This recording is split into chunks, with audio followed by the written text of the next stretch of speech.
Are you finding yourself feeling really tired and man, just feels like you're burning the candle at both ends and you're in this perimenopause, menopause time of frame in your life? Well, I have some potential answers for you. So, I'm Dr. Laurie Marbas. I'm a board certified family and lifestyle medicine physician with well over 2 decades of experience helping patients not only with different types of chronic diseases, but also this transition we call perimenopause, menopause, and going through it myself.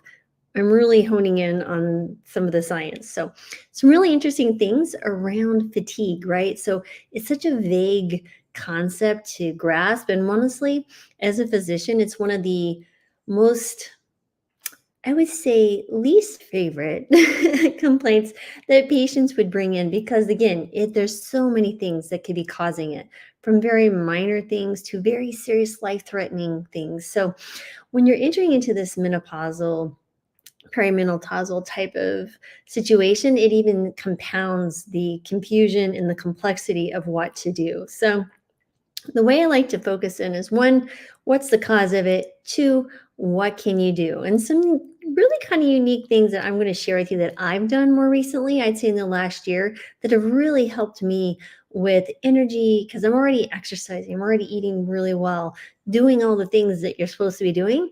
But as menopause hit, there were some funky symptoms going on. And as I started diving into research about different things, there's some interesting alternatives that you might want to try. So let's jump into it. Like I said, I like to test things out on myself and then share that with patients. And if they find it beneficial, that's even more amazing. So, first of all, we understand menopause brings a host of many times unwelcome symptoms, but I'm trying to change the attitude around menopause as a time of one, forced introspection, like introspection, meaning you have to stop now and pay attention to what's going on because your body won't allow you to not pay attention. We've done so much in the first half of our lives of serving others and looking at everybody's needs and putting yours on the back burner. Well, now the life saying, you need to slow down here, lady, and pay attention to what's going on. So let's talk about the fatigue issue because if you can give somebody more energy, it's like giving them more money, right? This is like winning the lottery in life because if you have more energy, you have more energy to do the things you want to do, be the person that you want to be, and tackle the problems or consequences or conflicts or challenges that life might throw at you around this time. Anyway, so let's talk a little bit about what we want to be was the actual cause of it. First of all, we understand one is hormonal changes, right? So one of the primary causes of menopausal fatigue is the significant hormonal changes that are occurring. You're having a decrease of estrogen and progesterone, which absolutely will affect things like mood and sleep disturbances. That actually some really interesting newer research on one, the menopause brain is very different than the premenopause brain and the postmenopause brain. So this transition phase is very, really fascinating. So with that, with the reduction of estrogen, you're getting all sorts of things that are occurring in the brain. But again, energy in and of itself, estrogen seems to help regulate a few different things like your sleep cycle and mood, which can affect kind of contributing factors to fatigue. So obviously, hormonal shifts are the beginning of this, but let's dive in a little bit deeper. Let's focus on sleep disturbances, right? So many times women will have sleep disturbances. Maybe they slept really well for the first half of their lives and suddenly like, I don't know what's going on. This body of mine is not cooperating. I go to sleep and I don't stay asleep, or I have trouble falling asleep. So that can be a real issue because if you have disrupted sleep, it's really hard to be able to focus the next day and be the person that you want to be present and have the energy to do things you want to do. So, of course, sleep disruptions are going to cause more fatigue. So, what about the sleep disruptions? You have night sweats and hot flashes. So, these would be things like what we call vasomotor symptoms. And this can disrupt because of the hypothalamus being messed up again. That's part of the brain, the menopause brain. And so that can cause insufficient rest and, of course, fatigue. And then there's just someone who just described insomnia, right? You'll just lay there having difficulty sleeping, right? Again, because of these shifts that are occurring in estrogen and affecting the brain. Don't worry, we're going to get to what to do and some interesting things here in a minute. But next is psychological factors. One of the things that I've definitely heard with women is that they have more increased risk of, or they've noticed more symptoms of either maybe feeling down or more anxiety, and just mood swings, right? Almost like from being fine one moment and then rage the next. So that alone can contribute to fatigue. So the psychological stress can really cause a disruption in your quality of life. So there's absolute research showing all of that. And then finally, there's some other physical changes with health conditions, right? So physical changes in pre-existing health conditions can worsen. For example, weight gain and physical activity that comes with a few things that can happen when you have decreased estrogen, you have increased insulin resistance, you gain weight, you're probably less likely to be motivated to move if you're not feeling well and you're fatigued. So again, there's some things here that just kind of snowball, right? So you gain more weight, you get more tired, you have more sleep disruptions, and it just cycles feeds upon itself. And believe it or not, there is an interesting increased risk with early menopause with chronic fatigue syndrome. So if you've been diagnosed with chronic fatigue syndrome, I would encourage you to speak to your doctor about, and you've had early onset of menopause, maybe speak to your doctor about intervention, meaning hormonal therapy, if it's appropriate for you, because you may see some significant relief there. So now we just kind of discussed, of course, the decline in estrogen is the igniting factor here. But again, your sleep disturbances, psychological disturbances, and physical changes all compound on the fatigue. So let's talk about what can you do. So first thing is, you guys know me, I'm a big fan of fiber and plants, right? So eating this nutrient-rich diet will not only provide this amazing balance of micro and macronutrients, but there's other things like phytoestrogens that are a part and compound that can compound the diet in of itself to make you feel better. And we're going to dive in a little bit to some supplements that you may or may not want to try, but certainly some things that I've tried myself and have definitely noticed a difference. So first of all, when you think about a nutrient-rich diet, it's fruits, veggies, beans, whole grains, nuts, and seeds in a wide variety, different colors, right? So think about feeding your body a rainbow, right? So you see a rainbow in the sky, it makes you happy. Rainbow foods make you happy. There you go. So try that out, number one. But there was an interesting study back in 2018 around soy lecithin.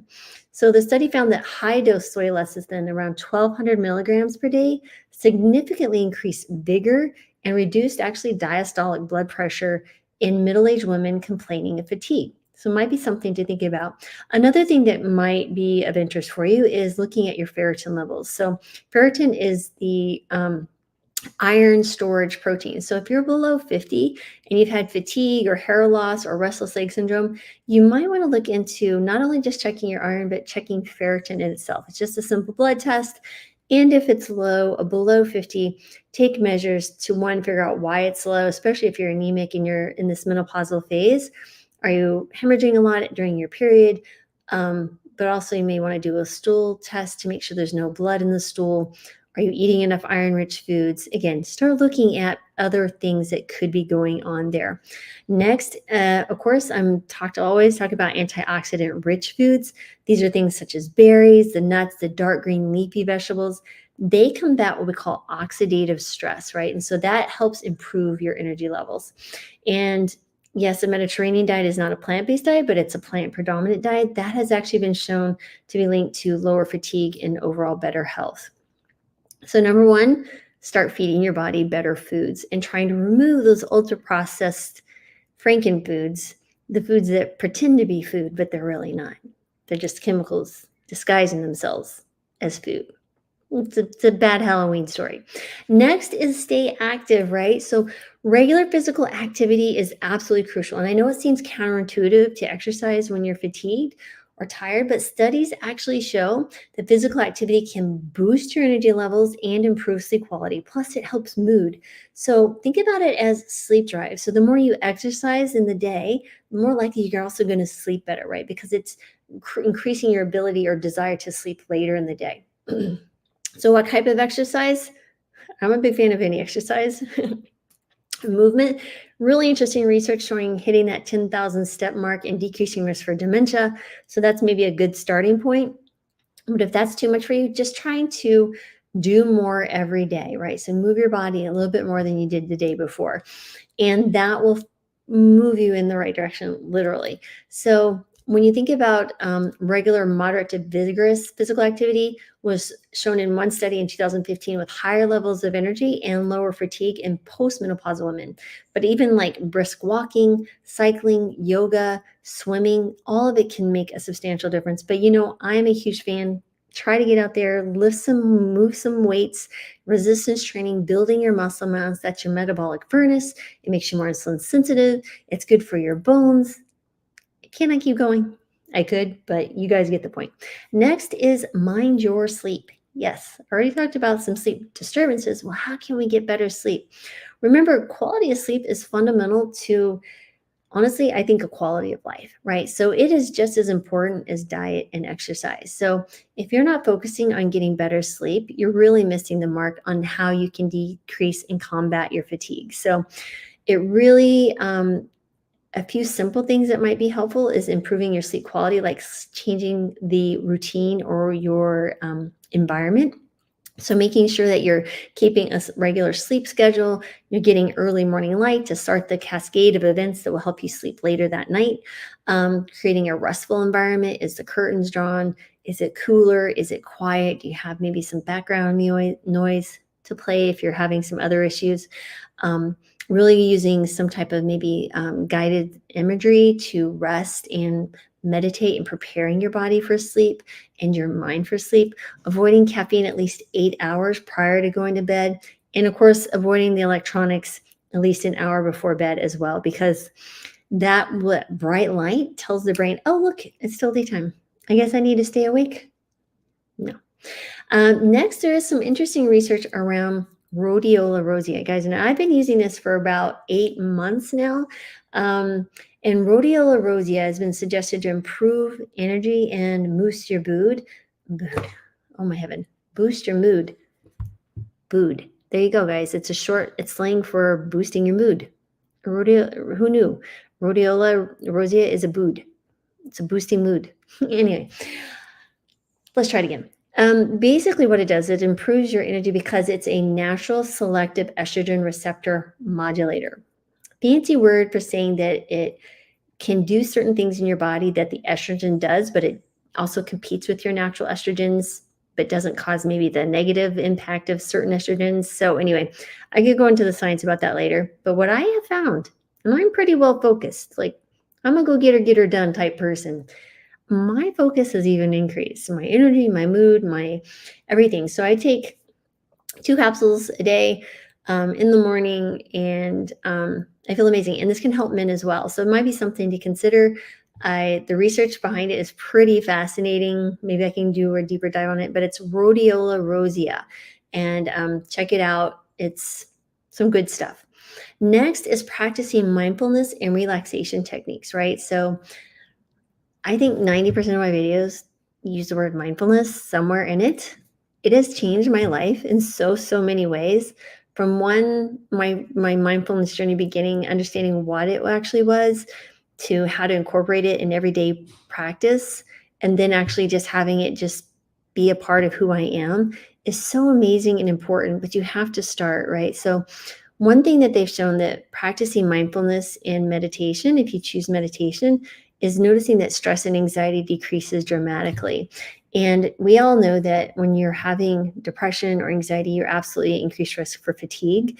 But again, the mindfulness relaxes you and it helps you be less responsive in a negative way, in a negative emotional and mental way to, life's challenges. And so what I like to do that you might like to do as well, and I've been doing this for some time, is called mindfulness walks. And I do this every morning. It's when I set my intentions for the day. I just allow nature to speak to me. I try to be still, because in stillness comes, I feel, wisdom and the right action to maybe some concerns or questions I have.